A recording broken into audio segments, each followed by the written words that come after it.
जय हिंद। स्वागत है आप लोग का अपना channel GK and GS official में।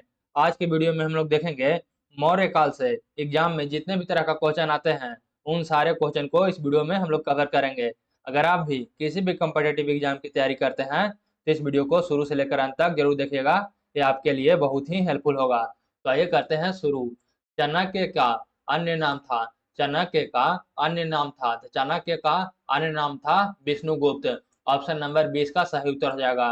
फिर नेक्स्ट है, निम्नांकित में से किसकी तुलना मैकियावेली के प्रिंस से की जाती है। निम्नांकित में से किसकी तुलना मैकियावेली के प्रिंस से की जाती है। तो इसका सही उत्तर हो जाएगा ऑप्शन नंबर बी, कौटिल्य का अर्थशास्त्र से। ऑप्शन नंबर 20 का सही उत्तर हो जाएगा कौटिल्य का अर्थशास्त्र से। ऑप्शन नंबर 20 का सही उत्तर हो जाएगा।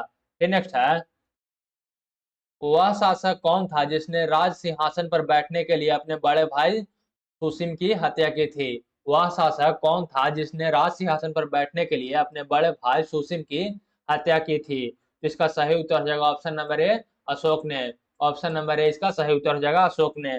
फिर नेक्स्ट है, निम्नलिखित में से सम्राट अशोक की वह पत्नी कौन थी जिसने उसको प्रभावित किया था।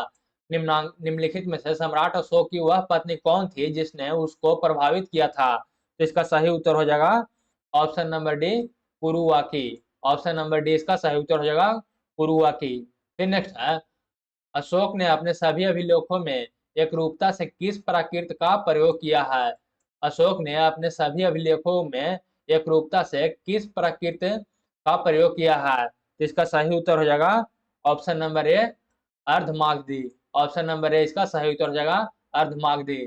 फिर नेक्स्ट है, बिंदुसार ने विद्रोहियों की बिंदुसार ने विद्रोहियों को कुचलने के लिए अशोक को कहाँ भेजा था।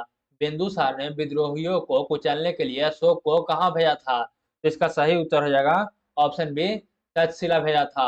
ऑप्शन नंबर 20 का सही उत्तर हो जाएगा तक्षशिला भेजा था। फिर नेक्स्ट है, निम्नलिखित में से वह व्यक्ति कौन है जिसका नाम देवान पियादसी भी था। वो निम्नलिखित में से वह व्यक्ति कौन है जिसका नाम देवान प्रियदर्शी था। देवान प्रियदर्शी भी था। इसका सही उत्तर हो जाएगा option number A, Ashok. Option number A इसका सही उत्तर हो जाएगा अशोक। फिर नेक्स्ट है, निम्नलिखित में से प्राचीनतम राजवंश कौन सा है। निम्नलिखित में से प्राचीनतम राजवंश कौन सा है। तो इसका सही उत्तर हो जाएगा option A, Maurya. Option A इसका सही उत्तर हो जाएगा मौर्य राजवंश। फिर नेक्स्ट है, कौटिल्य या चाणक्य किसका प्रधानमंत्री था। कौटिल्य या चाणक्य किसका प्रधानमंत्री था। तो इसका सही उत्तर हो जाएगा ऑप्शन बी, चंद्रगुप्त मौर्य का। ऑप्शन नंबर 20 का सही उत्तर हो जाएगा चंद्रगुप्त मौर्य का। फिर नेक्स्ट है, कलिंग विजय के उपरांत अशोक महान ने निम्नलिखित में से किस धर्म को अंगीकार कर लिया था।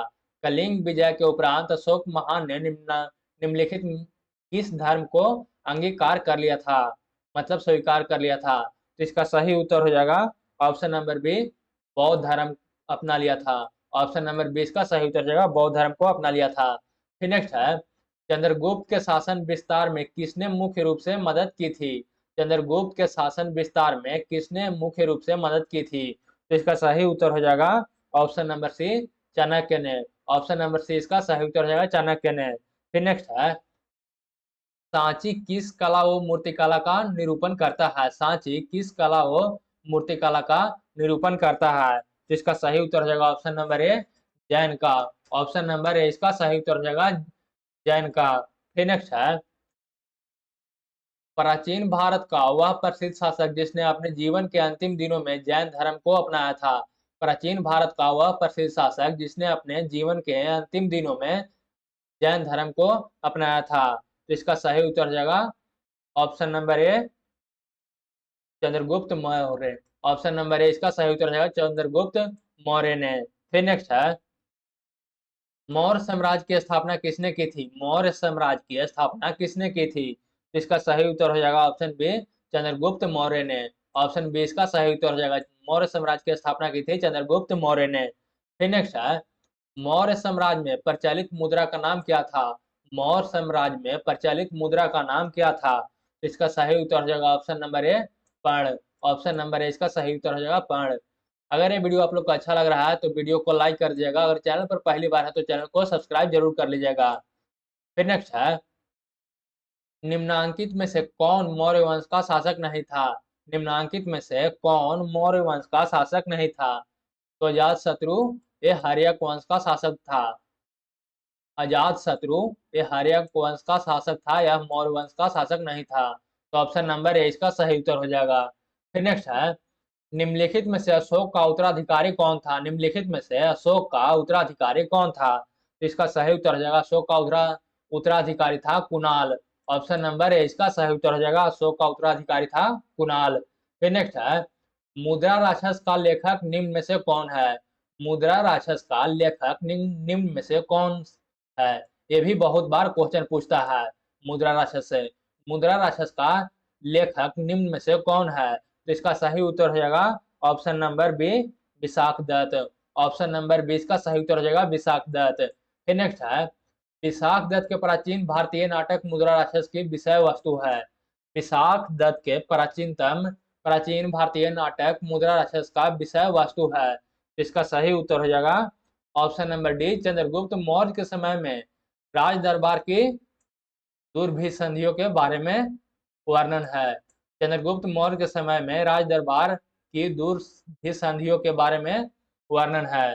फिर नेक्स्ट है, मालवा गुजरात एवं महाराष्ट्र किस शासक ने पहली बार जीते? मालवा गुजरात एवं महाराष्ट्र किस शासक ने पहली बार जीता? तो इसका सही उत्तर हो जाएगा option number D, Chandragupta Maurya ने। ऑप्शन नंबर डी इसका सही उत्तर हो जाएगा, मालवा गुजरात एवं महाराष्ट्र किस शासक ने पहली बार जीते? तो इसका सही उत्तर हो जाएगा option number D, Chandragupta Maurya ने। फिर नेक्स्ट है, किसने सहिष्णुता, उदारता और करुणा के त्रिविधि आधार पर राजवंश की स्थापना की? किसने सहिष्णुता, उदारता और करुणा के त्रिविधि आधार पर राजवंश की स्थापना की? तो इसका सही उत्तर हो जाएगा ऑप्शन नंबर ए, अशोक ने। ऑप्शन नंबर ए इसका सही उत्तर हो जाएगा अशोक ने। फिर नेक्स्ट है, निम्नलिखित किस शहर में अशोक के शिलालेख नहीं है? निम्नलिखित में से किस शहर में अशोक के शिलालेख नहीं है? तो अशोक के शिलालेख नहीं है, ये पाटलिपुत्र में अशोक का शिलालेख नहीं है, और गिरनार, कंधार और चोपड़ा में अशोक का शिलालेख है, और पाटलिपुत्र में अशोक का शिलालेख नहीं है। तो ऑप्शन नंबर सी इसका सही उत्तर हो जाएगा, पाटलिपुत्र। फिर नेक्स्ट है, अर्थशास्त्र का लेखक समकालीन था। अर्थशास्त्र का लेखक समकालीन था। तो अर्थशास्त्र का लेखक समकालीन था चंद्रगुप्त का। ऑप्शन नंबर 20 का सही उत्तर हो जाएगा, चंद्रगुप्त का समकालीन था। फिर नेक्स्ट है, नंद वंश के पश्चात मगध पर किस राजवंश ने शासन किया? नंद वंश के पश्चात मगध पर किस राजवंश ने शासन किया? तो इसका सही उत्तर हो जाएगा ऑप्शन ए, मौर्य साम्राज्य ने, मौर्य वंश ने। ऑप्शन नंबर ए इसका सही उत्तर हो जाएगा, नंद वंश के बाद मगध पर किस राजवंश ने शासन किया था? मौर्य वंश ने शासन किया था। फिर नेक्स्ट है, मौर्य काल में शिक्षा का सर्वाधिक प्रसिद्ध केंद्र था। मौर्य काल में शिक्षा का सर्वाधिक प्रसिद्ध केंद्र था, तो यह था तक्षशिला। ऑप्शन नंबर सी इसका सही उत्तर हो जाएगा, तक्षशिला था। ऑप्शन नंबर सी इसका सही उत्तर हो जाएगा, तक्षशिला विश्वविद्यालय था। फिर नेक्स्ट है, मेगस्थनीज की पुस्तक का नाम क्या है? मेगस्थनीज का पुस्तक का लेखक क्या है? तो यह है इंडिका। ऑप्शन नंबर डी इसका सही उत्तर हो जाएगा, इंडिका। ऑप्शन नंबर डी इसका सही उत्तर हो जाएगा, मेगस्थनी की पुस्तक का नाम है इंडिका। फिर नेक्स्ट है, जिसके ग्रंथ में चंद्रगुप्त मौर्य का विशिष्ट रूप से वर्णन हुआ है वह है?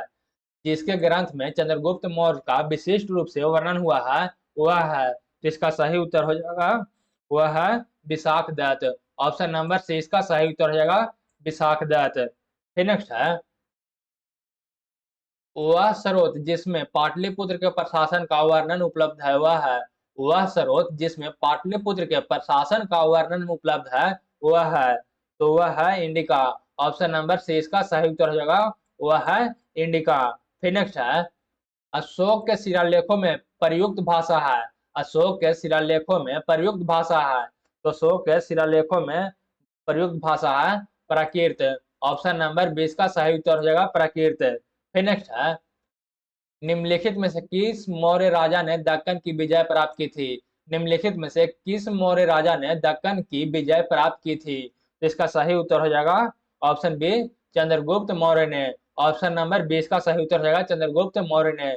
फिर नेक्स्ट है, मेगस्थनीज ने भारतीय समाज को कितनी श्रेणियों में विभाजित किया? मेगास्थनीज ने भारतीय समाज को कितनी श्रेणियों में विभाजित किया? तो इसका सही उत्तर हो जाएगा ऑप्शन नंबर डी, 7 वर्गों में, 7 श्रेणियों में। ऑप्शन नंबर डी इसका सही उत्तर हो जाएगा। फिर नेक्स्ट है, कौटिल्य के अर्थशास्त्र में किस पहलू पर प्रकाश डाला गया है? कौटिल्य के अर्थशास्त्र में किस पहलू पर प्रकाश डाला गया है? तो इसका सही उत्तर हो जाएगा ऑप्शन नंबर बी, राजनीतिक नीतियों पर। ऑप्शन नंबर 20 का सही उत्तर हो जाएगा राजनीतिक नीतियों पर प्रकाश डाला गया है। फिर नेक्स्ट है, निम्न में से कौन सा क्षेत्र अशोक के साम्राज्य में सम्मिलित नहीं था? निम्न में से कौन सा क्षेत्र अशोक के साम्राज्य में सम्मिलित नहीं था? तो अशोक के साम्राज्य में सम्मिलित था, अफगानिस्तान तो था, बिहार भी था, श्रीलंका नहीं था। ऑप्शन नंबर सी इसका सही उत्तर हो जाएगा, श्रीलंका नहीं था। ऑप्शन नंबर सी इसका सही उत्तर हो जाएगा। फिर नेक्स्ट है, पाटलिपुत्र को किस शासक ने सर्वप्रथम अपनी राजधानी बनाई थी? पाटलिपुत्र को किस शासक ने सर्वप्रथम अपनी राजधानी बनाई थी? तो इसका सही उत्तर हो जाएगा ऑप्शन ए, चंद्रगुप्त मौर्य ने। ऑप्शन नंबर ए इसका सही उत्तर हो जाएगा, चंद्रगुप्त मौर्य ने पाटलिपुत्र को सर्वप्रथम अपनी राजधानी बनाई थी। फिर नेक्स्ट है, पाटलिपुत्र में स्थित चंद्रगुप्त का महल मुख्यतः बना था। पाटलिपुत्र में स्थित चंद्रगुप्त का महल मुख्यतः बना हुआ था, तो यह बना हुआ था लकड़ी का। ऑप्शन नंबर सी इसका सही उत्तर हो जाएगा, लकड़ी का बना हुआ था। फिर नेक्स्ट है, पराबर की गुफाओं का उपयोग किसने आश्रय गृह के रूप में किया? पराबर जो जहानाबाद जिला के नजदीक है, जो जहानाबाद जिला में है, बराबर जो जहानाबाद जिला में है, कि गुफाओं का उपयोग किसने आश्रय गृह के रूप में किया? तो इसका सही उत्तर हो जाएगा आजीविकों ने। ऑप्शन ए इसका सही उत्तर हो जाएगा आजीविकों ने। ऑप्शन नंबर ए इसका सही उत्तर हो जाएगा आजीविकों ने। फिर नेक्स्ट है, किस अभिलेख से यह साबित होता है कि चंद्रगुप्त का प्रभाव पश्चिम भारत तक फैला हुआ था? किस अभिलेख से यह साबित हुआ, किस अभिलेख से यह साबित होता है कि चंद्रगुप्त का प्रभाव पश्चिम भारत तक फैला हुआ था? तो इसका सही उत्तर हो जाएगा ऑप्शन नंबर सी, रुद्रदामन का जूनागढ़ अभिलेख से। ऑप्शन नंबर सी इसका सही उत्तर हो जाएगा रुद्रदामन का जूनागढ़ अभिलेख से। ऑप्शन नंबर सी इसका सही उत्तर हो जाएगा। फिर नेक्स्ट है, केवल वह स्तंभ जिसमें अशोक ने स्वयं को मगध को सम्राट बताया है। केवल वह स्तंभ जिसमें अशोक ने स्वयं को मगध का सम्राट बताया है। तो इसका सही उत्तर हो जाएगा, वह अभिलेख था भाब्रू स्तंभ। ऑप्शन नंबर डी इसका सही उत्तर हो जाएगा, वह स्तंभ था भाब्रू स्तंभ। ऑप्शन नंबर डी इसका सही उत्तर हो जाएगा। फिर नेक्स्ट है, सूची 1 को सूची 2 से सम्मिलित कीजिए तथा सूचियों के नीचे दिए गए कोड से सही उत्तर का चयन कीजिए। चंद्रगुप्त को और अन्य नाम से जाना जाता था, तो जाना जाता था सेंड्रो कोट्स के नाम से, और बिंदुसार को जाना जाता था, ये जाना जाता था अमित्र घात के नाम से, और अशोक को जाना जाता था प्रियदर्शी के या प्रियदर्शी के नाम से, और चाणक्य को जाना जाता था विष्णुगुप्त के नाम से। तो ए का 2, ए का 2, बी का 3, ए का 2, बी का 3, और सी का 1, सी का 1 और डी का 4। ऑप्शन नंबर सी में है, तो ऑप्शन नंबर सी इसका सही उत्तर हो जाएगा। फिर नेक्स्ट है, प्रथम भारतीय साम्राज्य स्थापित किया गया। प्रथम भारतीय साम्राज्य स्थापित किया गया, तो यह स्थापित किया गया था चंद्रगुप्त मौर्य द्वारा। ऑप्शन नंबर सी इसका सही उत्तर हो जाएगा चंद्रगुप्त मौर्य द्वारा। फिर नेक्स्ट है, उत्तरांचल में अशोक का एक शिलालेख स्थित है। उत्तरांचल में अशोक का एक शिलालेख स्थित है, तो यह स्थित है कालसी में। ऑप्शन नंबर 20 का सही उत्तर हो जाएगा, यह स्थित है कालसी में। ऑप्शन नंबर 20 का सही उत्तर हो जाएगा। फिर नेक्स्ट है, सांची का स्तूप, सांची का स्तूप किसने बनवाया? तो सांची का स्तूप बनवाया था अशोक ने। ऑप्शन नंबर ए इसका सही उत्तर हो जाएगा, सांची का स्तूप बनवाया था अशोक ने। फिर नेक्स्ट है, अशोक के शिलालेखों को पढ़ने वाला प्रथम अंग्रेज कौन था? अशोक के शिलालेखों को पढ़ने वाला प्रथम अंग्रेज कौन था? तो वह था James Prinsep. Option number D इसका सही उत्तर हो जाएगा, वह था जेम्स प्रिंसेप। फिर नेक्स्ट है, कलिंग युद्ध की विजय तथा क्षत्रियों का वर्णन अशोक के किस शिलालेख में है? कलिंग युद्ध की विजय, कलिंग युद्ध की विजय तथा क्षत्रियों का वर्णन अशोक के किस शिलालेख में है? इसका सही उत्तर हो जाएगा शिलालेख 13 में। ऑप्शन नंबर डी इसका सही उत्तर हो जाएगा शिलालेख 13 में। फिर नेक्स्ट है, प्रसिद्ध यूनानी राजदूत मेगास्थनीज भारत में किसके दरबार में आए थे? प्रसिद्ध यूनानी राजदूत मेगास्थनीज भारत में किसके दरबार में आए थे? तो इसका सही उत्तर हो जाएगा, ये आए थे चंद्रगुप्त मौर्य के शासनकाल में। ऑप्शन नंबर सी इसका सही उत्तर हो जाएगा। तो ये था मौर्य वंश से पूछे जाने वाले बहुत ही महत्वपूर्ण प्रश्न। अगर यह वीडियो आप लोग को अच्छा लगा तो वीडियो को लाइक कर लीजिएगा, अगर चैनल पर पहली बार है तो चैनल को सब्सक्राइब कर लीजिएगा। तो बस आज के लिए इतना ही, तब तक के लिए जय हिंद, मिलेंगे किसी अगला वीडियो में।